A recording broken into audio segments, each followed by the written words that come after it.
Sain UU, tasain UU, yang artinya, halo Urbaners, dimanapun kalian berada, bagaimana kabarnya? Kembali lagi bersama saya John, still in the house. Salah satu film yang dibintangi oleh saudara jauh saya yaitu Ben Affleck adalah Hypnotic tahun 2023 ini akan menceritakan tentang sebuah alur cerita yang benar-benar luar biasa plot twist, dan saya yakin Anda semua akan tercengang, terperangah, menohok, terkaget-kaget, terkejar-kejar saat mengetahui kenyataan di balik plot twistnya. Sehingga langsung saja pasang handsfree simetris, kemudian seserbahan, kencangkan celana Anda, selamat menonton dan check it out. Get it when I get that.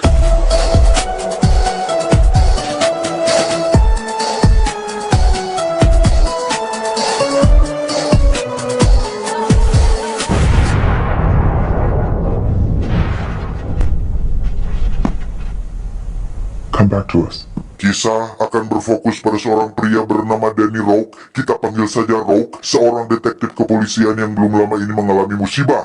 Putri kesayangannya diculik oleh orang misterius, di mana saat ini Roque sedang melakukan hipnoterapi kepada seorang hipnoterapis, atau supaya Anda lebih paham dan familiar, kita sebut saja tukang hipnotis, untuk mengulik alam bawah sadar Roque, berharap bisa mengingat secara detail siapa dan kemana putrinya diculik. What do you see? Park? Yang menarik adalah saat sesi hipnotis sedang berlangsung, Roque tiba-tiba membuka mata dengan sendirinya tanpa instruksi dari si penghipnotis. Bukti bahwa sedari tadi ternyata Roque memang tidak terhipnotis dan semua yang dia ucapkan 100% murni dalam kondisi kesadaran penuh. Tak berhasil dengan hipnoterapi, Roque pun pergi dengan menaiki lift sambil memandangi foto dirinya dan sang istri, kemudian berjalan di lorong gedung sampai akhirnya sampai di depan mobil rekan polisinya yang bernama Nix, yang di situ Roque tak sengaja menginjak seekor cucunguk alias kecoa yang entah dari mana datangnya. Hey, you like the shoes? Dalam perjalanan itu mereka mendapatkan laporan dari nomor tak dikenal bahwa akan ada perampokan di salah satu bank bernama Bank Austin, sehingga mereka berdua segera pergi ke sana untuk memastikan hal tersebut. Today, the Bank of Austin.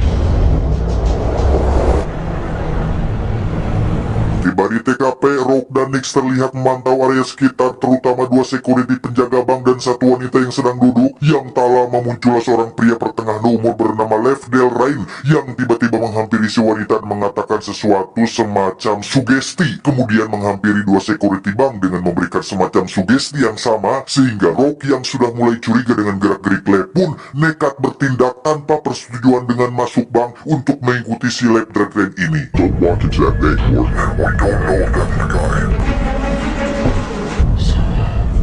Saat Roque sudah masuk ke dalam bank, itulah si wanita yang sudah disugesti tadi pun merasa seperti tubuhnya panas, terbakar. Dia pun melucuti pakaiannya satu persatu hingga membuat kecelakaan beruntun yang membuat situasi menjadi kacau balau.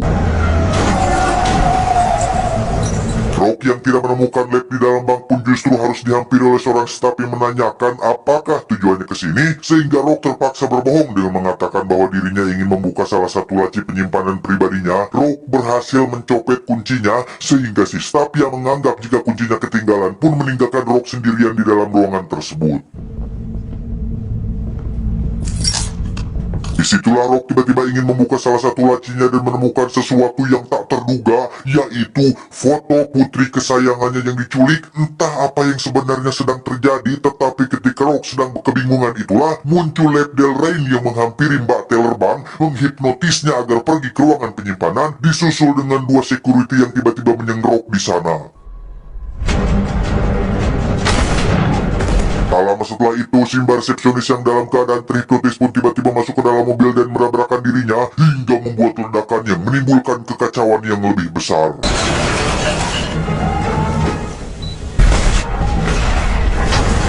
Karena Roque menggunakan rompi anti peluru, nyawanya pun berhasil selamat. Dia pun bangkit dan langsung mengejar si Lev Del Rey yang lari ke atas gedung, yang ketika dua rekan polisinya diperintahkan untuk memborgol si Lev Del Rey, mereka berdua justru malah terkena hipnotis dan balik menodongkan pistolnya kepada si Roque, sehingga sampai sini sudah bisa disimpulkan jika Mamang Lev Del Rey ini adalah tukang hipnotis yang sangat hebat yang mampu membuat semua orang menuruti semua kata-katanya. Dan ya, kedua polisi pun tewas setelah saling menembak satu sama lain, di mana Lev sendiri terjun dari atas gedung, tapi Tapi anehnya, saat Rock periksa, tubuh dan jasadnya sudah tidak ada, sehingga muncul sebuah pertanyaan tentang apakah yang kita dan Rock kita lihat barusan ini kenyataan atau hanya ilusi saja. Entahlah, hanya Samsul yang tahu.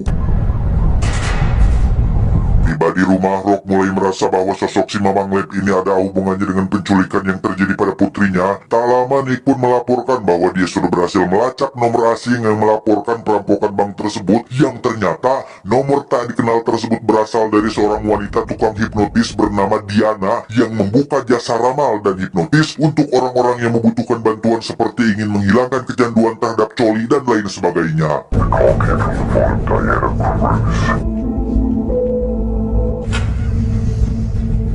Saat Rock tiba, kebetulan di sana ada pelanggan setianya Diana yang merupakan seseorang yang bisa dikatakan jagger atau jawara atau preman lah, yang memutuskan untuk menunggunya di luar. Rock curiga jika Diana bersekongkol dengan Mamang Lab untuk melakukan perampokan bank menggunakan hipnotis tanpa mereka berdua sadari jika Mamang Lab tiba-tiba muncul di belakang si preman dan menghipnotisnya agar mencelakai Diana dan Rock yang berada di dalam toko. He'll be out there on his bike until you leave.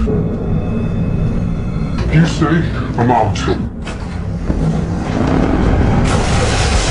Rock pun membawa Diana ke kantor polisi yang ketika interogasi akan dilakukan, Diana berhasil menghipnotis Nick agar keluar dan menyuruhnya untuk menghirup udara segar. Disinilah akhirnya terungkap jika Rock adalah satu dari sejuta manusia yang tidak bisa dihipnotis karena ada semacam dinding pembatas atau tembok dalam pikirannya yang membuat alam bawah sadarnya sulit untuk ditembus atau dipengaruhi oleh sugesti apapun yang mungkin diingat oleh atau yang mungkin disebabkan oleh ingatan trauma akan rasa sakit kehilangan putri tercintanya. Don't worry, detective.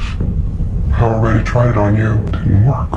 Di sini dia akhirnya jujur tentang sebuah proyek rahasia pemerintah yang membentuk sebuah divisi yang percaya bahwa hipnotis bisa dimanfaatkan untuk kepentingan politik, yang pada intinya divisi ini beranggotakan para ahli hipnotis profesional yang nantinya bertugas untuk menghipnotis masyarakat supaya memilih pemimpin, entah itu presiden, gubernur, dan lain-lain sesuai dengan kepentingan orang-orang tertentu. Methods to influence political outcomes. Whatever needed doing. Nah, Diana rupanya adalah mantan anggota divisi ini yang memutuskan untuk keluar setelah merasa bahwa visi dan misi proyek ini bertolak belakang dengan hati nuraninya. Tapi sebelum lanjut lebih jauh, mari saya jelaskan sedikit informasi tentang hipnotis itu sendiri, bahwa hipnosis adalah suatu teknik terapi yang akan membuat Anda berada dalam keadaan rileks dan tenang agar bisa lebih fokus dan berkonsentrasi dengan pikiran Anda sendiri. Dengan begitu, Anda akan lebih mudah merespons sugesti yang diberikan oleh ahli medis profesional yang membantu dalam proses hipnosis. Biasanya, metode ini dilakukan dengan mengulang-ulang kata-kata tertentu dan meminta Anda membayangkan sesuatu. Dari hasil riset tim IQ7, selama ini kita menganggap bahwa hipnosis selalu melulu tentang tidur dan memasuki alam bawah sadar, seperti contohnya tatap mata saya dan bobo. Atau bisa juga ketika Anda lihat api, Anda akan tidur dan masuk ke dalam alam bawah sadar lebih dalam lagi dan lebih dalam lagi sampai kedalaman 1000 meter palung Mariana.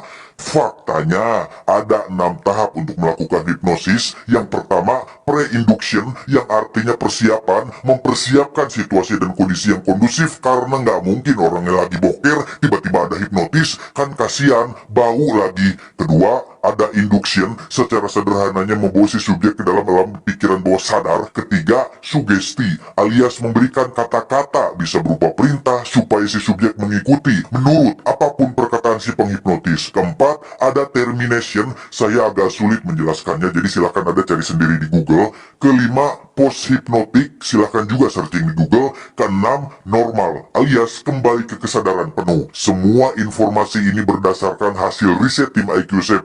Jadi apabila ada kesalahan silahkan koreksi di kolom komentar, ataupun ada dari beberapa penonton IQ7 yang berprofesi sebagai praktisi hipnosis, mohon dibetulkan apabila ada penyampaian saya yang keliru. Silahkan tulis di kolom komentar. Kembali ke alur cerita, intinya semua praktisi hipnotis atau dalam bahasa umumnya semua tukang hipnotis pasti menggunakan metode ini untuk menghipnotis seseorang.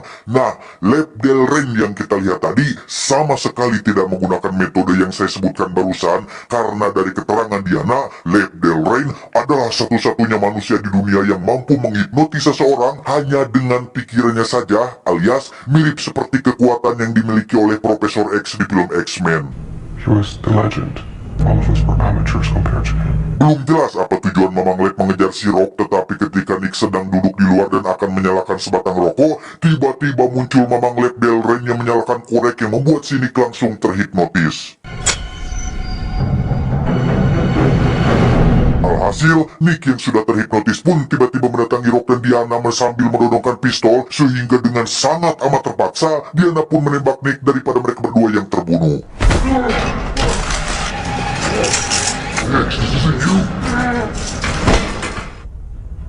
Akibatnya, Diana dan Rock pun menjadi buron dengan tuduhan telah membunuh Nick, di mana dalam pelarian tersebut kita akan diperlihatkan dengan kemampuan Diana yang bisa menghipnotis seorang polisi yang awalnya akan menangkap dan memborgol, seketika menjadi terdiam, bahkan mentraktir mereka berdua. Tetapi saat Diana dan Rock keluar, sudah ada Lab Delrain dan beberapa petugas polisi yang sudah terhipnotis yang bermaksud untuk mencegat mereka berdua kabur.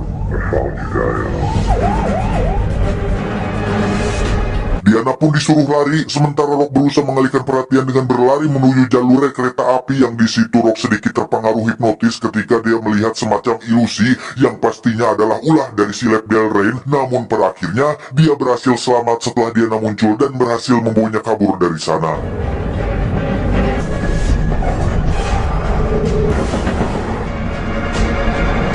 Ready to go? Diana pun dengan terang-terangan mengaku bahwa dirinya tidak sanggup jika harus berhadapan langsung dengan Lab Delrain, karena meskipun kemampuan hipnotis Diana sudah cukup mumpuni, tetapi jika dibandingkan Lab Delrain, kemampuan Diana hanya sebesar kutil di pinggul kiri sayap yang kecil dan tak berfaedah, sehingga mereka berdua harus pergi ke suatu tempat yang di situ ada seorang praktisi hipnosis yang menurut Diana mungkin bisa mengalahkan kemampuan si Lab Delrain ini. Seseorang itu bernama Jeremiah, mantan anggota divisi yang juga sama-sama memiliki kemampuan hipnotis tingkat 4, di mana Rock dan Diana langsung mengungkapkan keinginan mereka agar supaya Jeremiah mau untuk membantu mengalahkan Delrain. Namun tiba-tiba Diana merasakan ada sesuatu yang janggal dengan situasi ini, yang ternyata mereka berdua sudah masuk ke dalam ilusi yang dibuat oleh Delrain yang saat ini menyamar sebagai Jeremiah.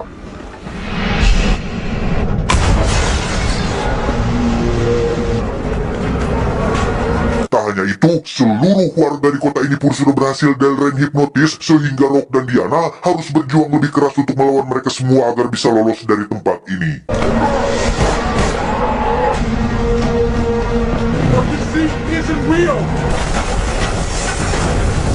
Saking kuatnya Delrain, Rock dan Diana pun masih belum terlepas dari ilusi, sehingga mereka berdua akhirnya terjebak di jalan buntu. Para polisi sudah bersiap untuk menembak mereka, yang di situ terjadi sesuatu yang tak terduga ketika para polisi ini tiba-tiba balik menodong Delrain, yang mana hal itu bukan dilakukan oleh Diana, melainkan dilakukan oleh Rock sendiri.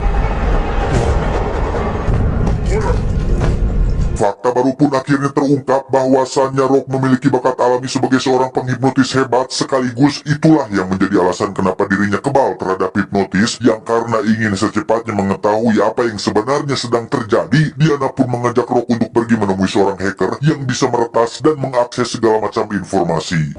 I'm my daughter. He helped me disappear when I left division. Dia bernama River, seorang hacker mantan anggota divisi yang sama-sama memilih keluar setelah visi dan misi divisi proyek ini bertolak belakang dengan hati nuraninya. Rock meminta si hacker untuk mencari data istrinya, yang di situ akhirnya diketahui bahwa istri Rock adalah seorang anggota divisi juga. Division agent. Rock pun benar-benar ngehuleng tarik atau bengong-bengong sebohong-bengongnya, saking tidak nyangkanya dia bahwa sang istri yang selama belasan tahun hidup bersama adalah seorang agen divisi. Masih belum diketahui apa tujuannya, Rock tiba-tiba mendapat telepon dari Delrain yang secara perlahan menghipnotis Rock. Entah terpengaruh atau tidak, Rock tiba-tiba mengambil gunting dan bermaksud menikam Diana, bukti bahwa dalam kondisi tertentu Rock ternyata bisa ditembus juga oleh hipnotis, sehingga Diana mencoba untuk menenangkannya dengan cara mengajaknya untuk melakukan pengencerotan. He got to you. I heard your phone ring. Did you answer it? Ketika Ketika Diana dan si hacker sedang tertidur pulas, Rock pun bangun dan berinisiatif untuk mencari data mengenai putri kesayangannya yang bernama Minnie, yang setelah ketemu, terungkaplah jika Minnie ternyata adalah seorang anak yang memiliki bakat alami sebagai seorang penghipnotis ekstrim yang dalam tanda kutip bisa menghipnotis ratusan bahkan ribuan orang sekaligus, di mana tujuan Delrain dan divisi ini adalah untuk menangkap Minnie yang sudah disembunyikan oleh si Rock sendiri.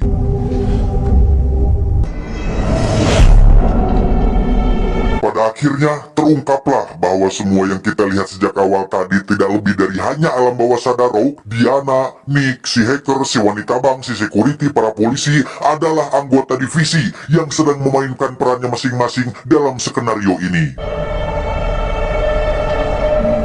Who is left Delrain? Rock pun lari keluar dari ruangan dan menemukan jika semua tempat, semua lokasi, semua hal yang sedari tadi kita lihat tidak lebih dari hanya sebuah set lokasi layaknya set lokasi syuting yang dibuat khusus untuk Rock seorang.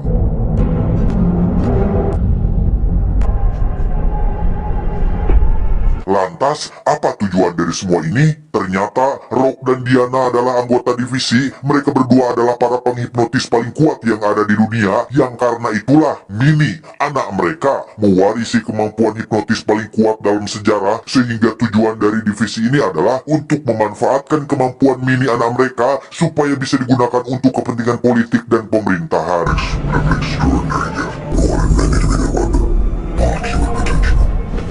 Sebagai seorang ayah, Rock tentu saja tidak rela jika anaknya dimanfaatkan oleh orang-orang ini dan tidak bisa hidup bebas layaknya anak-anak lain, sehingga dia memilih untuk menyembunyikan Minnie anaknya di suatu tempat, lalu menghilangkan ingatannya sendiri, supaya apabila dirinya tertangkap dan diinterogasi oleh divisi, maka mereka tidak bisa mendapatkan apa yang mereka mau.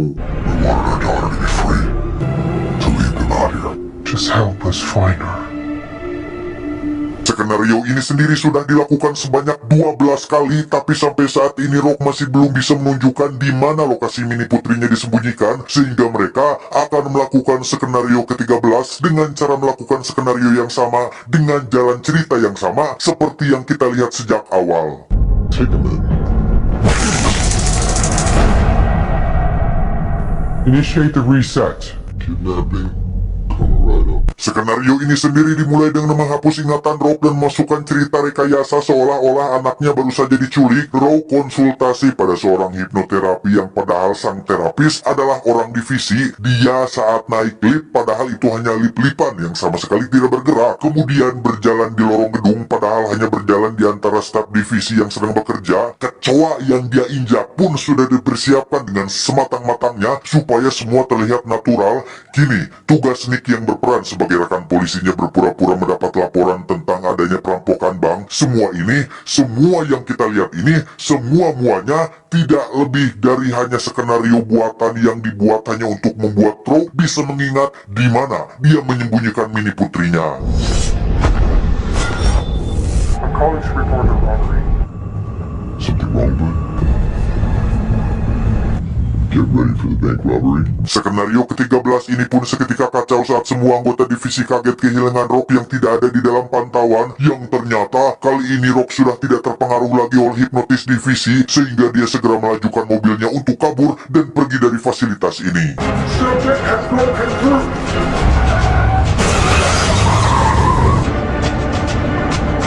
Tak pergi ke puskesmas atau kantor pegadaian, Rock pergi ke sebuah peternakan milik kakek nenek yang merupakan orang tua angkatnya, yang ternyata selama 4 tahun ini Rock menyembunyikan Minnie anaknya di rumah orang tua angkatnya sendiri. It's a trigger he left to remember her location.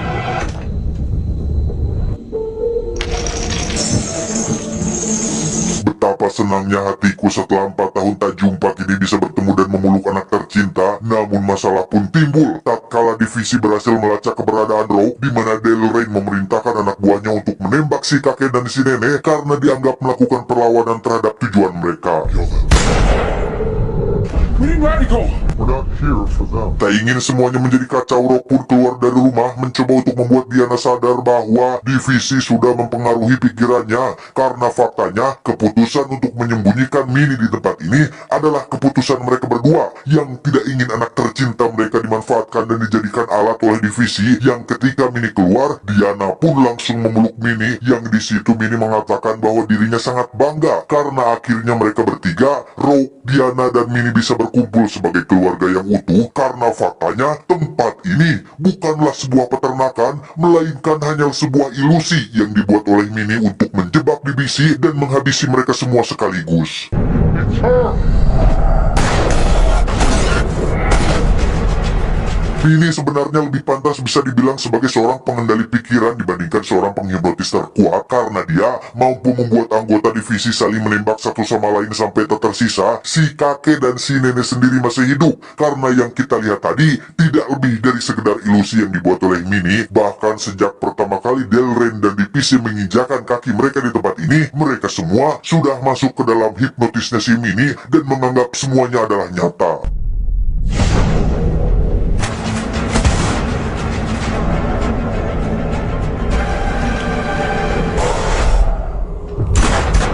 Setelah Rock menjelaskan semuanya, dia pun akhirnya mengerti setelah semua anggota divisi tewas, tak akan ada lagi orang yang akan mengganggu keluarga mereka, sehingga semuanya bisa menjadi damai, tentram, dan loh jinawi.